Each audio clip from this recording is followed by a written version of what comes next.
Conducted very well. Inshallah, let us continue to conduct the rest of the night dengan hikmah, wisdom, with politeness and good discussion. Yeah, no need for harshness or any unnecessary language. Sekian, and can we have? Is that the first questioner? Okay, yes, sir. Please. Thank you. Assalamualaikum. Good evening. Mr. Moderator. Your name, please. My name is Salahuddin bin Hisham. I must say that I'm impressed with the AP who claims himself, the AP panelist who claims himself to be a countryside lawyer. He doesn't seem like a countryside lawyer actually. It's Mr. Nga Kokshe. Right. I'm particularly interested with the last line of Mr. Nga, saying that the court declaration does not mean anything. That's how he summarized it. So basically, are you saying that your side would not be bothered with what the court has declared? Is that what you're trying to say? And secondly is, I think it applies for the rest. What would happen on the May 7th? Will there be Dewan? Will the Dewan be bersidang? And what would happen after the May 13th, in which some parties claim that after May 13th there will be automatic abolishment of the adun, but in which there is another law professor who said it doesn't mean automatic after the 6 months. So thank you very much. Cik Salahuddin, address Mr. Nga. The second question addressed to all. Okay. Thank you. Terima kasih. And the panelists, nama saya Muhammad Razali bin Khalid. I am just a layman, and to me, my interpretation of a speaker is only a loudspeaker. Because a speaker sits and Tuanku comes and opens the Dewan, so thereby Tuanku goes back, and then the speaker continues with what Tuanku has addressed.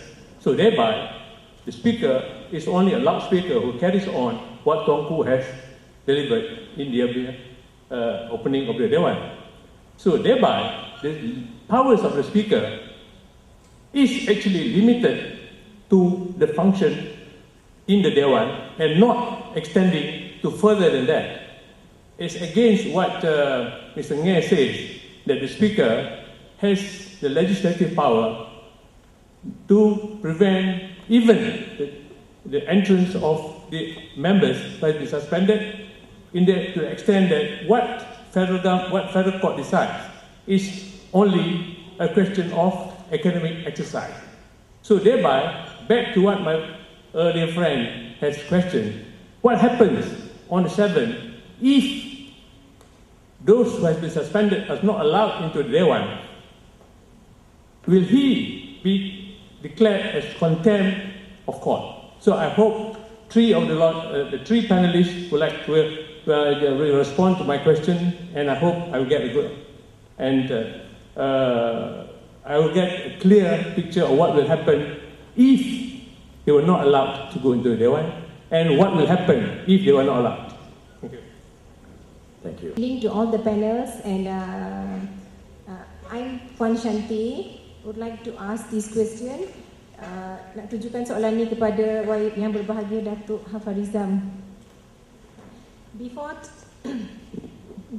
change government from Pakatan to Barisan Nasional, why did not call for state assembly first, and why did not take vote of no confidence against Yang Berhormat Datuk Sri Nizar? Because that procedure will in a way satisfy the rakyat. Thank you. Okay. Moderator, in response to the first question, I want to clarify that what I said regarding a declaratory judgment is in law generally how that judgment is received. Now, as to how this thing will act out on the May the 7th is anybody's guess, surmise and conjecture.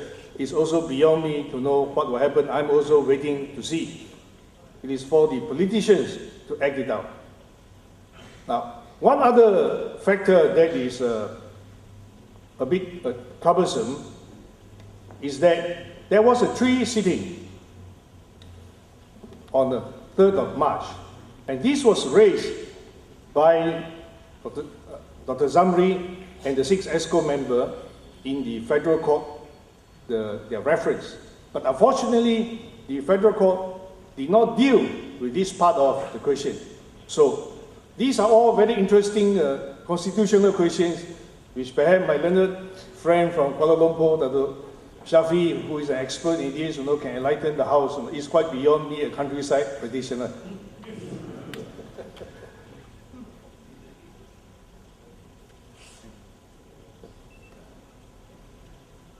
That's what I have to say. The first question. Yeah. Now, I think it's important to bear in mind whether or not the Malaysian court can exercise supervisory powers over Parliament or the State Assembly, because that is the issue. Because Mr. Nga's point of view is that these are separate institutions because of separation of powers, so each one of them operates independently. Now, that is not true in practice. You know that this separation of powers is a fine concept in theory, and in practice they are mostly separated. I must admit, mostly separated. But in practice, there's a lot of intermingling. For instance, you know the Prime Minister and the Cabinet is a member of the executive, but they also sit in Parliament. So what do you say to that? There is intermingling of the 3 branches of government. But that is one point. But the most important point I want to stress here is this. You cannot compare our position with England. You cannot use Atkins on parliamentary practice book and say what is applicable to England is applicable here. Because in England, they do not have a written constitution. In England, a famous law lord say, Parliament is so supreme that it can convert a man into a woman and vice versa.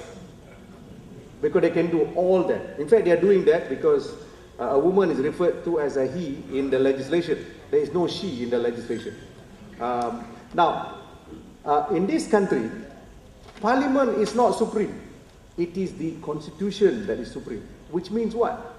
Parliament or the State Legislative Assembly or Cabinet or even the Yang di-Pertuan Agong is subject to the Constitution, because it is the Constitution that is supreme.